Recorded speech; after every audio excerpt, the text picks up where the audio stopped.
This might be a bit controversial, but in the same way, I think many people choose to look past the reality of what our country is, the standards that we now stand on.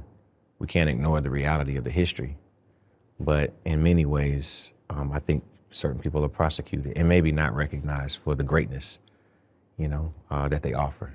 I don't have anything negative to say about Sean Combs because my experience was not what the world has seen and how he's been, misrepresented.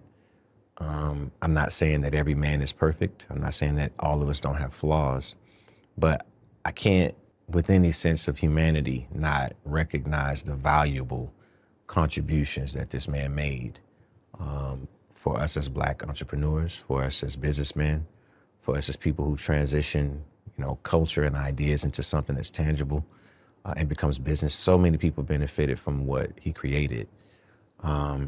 And I acknowledge that. And that's why I see him as legacy. Yeah. You told Shannon Sharp you learned a lot about business during that era. Absolutely. What'd you learn? Puff was a mentor, but he was like you have that really, really hard teacher, but you're watching something in real time. I think that the idea of the level of discipline that came with that time in business, especially in an era that was trying to prove itself culturally in hip hop. Now, you can't turn on the television and not see the influence of hip hop. That's right. But the people who actually made that appropriate and are the forefathers are people like Sean Combs. And not just in the great times that they had musically, but in the idea of being able to find ways to monetize culture and create something that was not just Black or white. It was colorless. It was green. That's who I see that man as. And that's what I choose to remember.